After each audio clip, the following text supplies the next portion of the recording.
L'Église a pour vocation d'exprimer la seigneurie de Christ. Quand nous considérons le Nouveau Testament, nous sommes conscients d'un double développement. Premièrement, Dieu est là, présent, dans la personne de son Fils, Jésus-Christ. Son nom est Emmanuel, Dieu avec nous. Et tout ce qui concerne sa personne se rapporte à Dieu également, de manière toute personnelle. Il déclare que son corps physique est le temple de Dieu. Après cela, par sa mort, sa résurrection, son ascension, il est revenu dans la personne du Saint-Esprit en choisissant de résider dans l'Église qui est son corps. Les choses alors se sont réalisées quasi spontanément procédant des intelligences du monde spirituel, non seulement parce que certaines doctrines étaient prêchées, mais à cause de cette divine présence.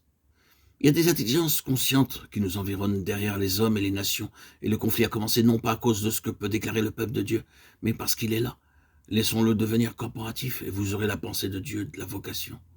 Nous ne sommes pas dans la dispensation de la conversion des nations. Vous croyez que c'est la dispensation de l'entière évangélisation des nations? Nous espérons que chaque jour puisse être celui de la venue du Seigneur. La moitié de ce monde n'a même jamais entendu le nom de Jésus après 2000 ans. Le Seigneur peut venir cette nuit, le monde devrait-il d'abord être évangélisé avant sa venue? Il n'est pas dit de tenir ferme, car sinon l'évangélisation faiblira. Faisons-le, et autant que faire se peut, mais souvenons-nous que le Seigneur nous a donné sa définition de cette dispensation. Cette bonne nouvelle du royaume sera prêchée dans le monde entier pour servir de témoignage à toutes les nations. Alors viendra la fin, Matthieu 24, 14. C'est la dispensation du témoignage. Lisons dans le Nouveau Testament, il est dit « Leur voix est allée par toute la terre », Romains 10, 18. Le monde de l'époque a été touché, mais le monde s'est fortement accru depuis lors. Que s'est-il passé à cette époque? Le Seigneur a planté des embryons, des représentations corporatives de son Église, premièrement dans une nation, puis dans une autre, et à cause de leur présence, le conflit a éclaté. La seule chose que Satan cherche à repousser, c'est ce qui a été inoculé dans son royaume par la puissance toute souveraine du Seigneur.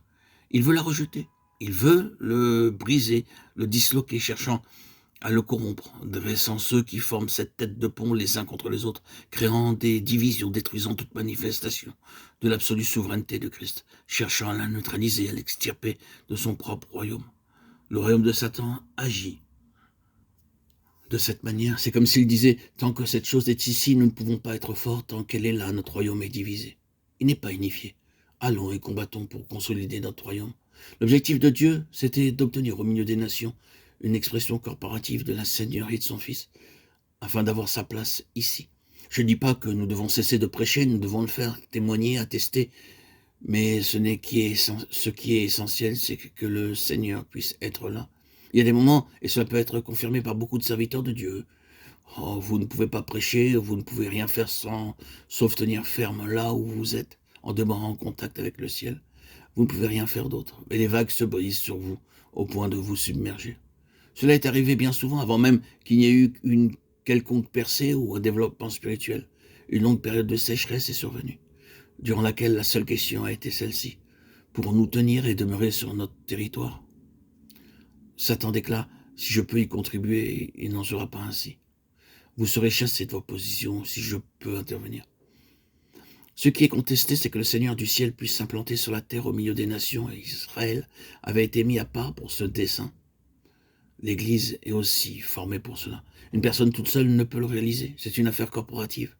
C'est deux ou trois plus. Il y en a et mieux c'est pourvu qu'il y ait ce facteur de l'unité, un seul œil. Si d'autres motivations et des intérêts personnels se manifestent, ils détruiront tout.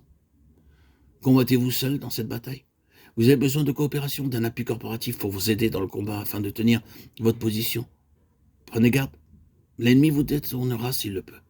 Prêchez si vous le pouvez, mais si vous ne pouvez pas, cela ne signifie pas pour autant que vous devez abandonner la place. Jusqu'à ce que le Seigneur vous dise, je ne peux rien faire ici. Vous devez tenir ferme. Ne connaissons-nous pas les terribles pressions de l'ennemi pour nous détourner? Beaucoup parmi nous sont parvenus à un certain stade pour savoir ce que cela signifie. S'il pouvait nous mettre sur le côté, il le ferait. Mais il y a cette vision de l'Église constituée pour être en relation avec le Seigneur Jésus, afin qu'à la lumière du jour qui approche, vous demeuriez comme un témoignage au sein des nations, jusqu'à ce que vienne celui qui a le droit de régner et que le royaume de ce monde soit le royaume de notre Seigneur et de son Christ. Apocalypse 11, 15. Un pied à terre, un autre dressé, témoignant que ceci appartient au Seigneur, que les droits du Seigneur sont ici. Il en a effectué le rachat. Cependant, vous verrez toutes sortes de contestations, toutes sortes d'assauts lancés par l'ennemi. pour prouver que le Seigneur n'a rien ici, qu'il n'a pas de marchepied, que vous feriez mieux de partir. Saisissez-vous l'importance d'avoir la vision. Vous pouvez agir à cause d'un moment d'exaltation, mais cela ne durera pas. Il en sera de même si vous le faites sur la base de la vision de quelqu'un d'autre. Cela ne vous permettra pas de parvenir au but. Vous devez être comme cet homme, Paul, et tous ceux qui ont enduré, comme voyant celui qui est invisible. Parce qu'ils l'ont vu, ils sont demeurés continuellement au bénéfice de cette vision, et la lumière est allée toujours grandissante.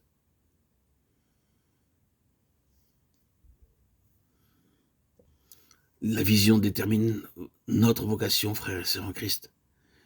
Si tout cela est simple et élémentaire, c'est néanmoins fondamental.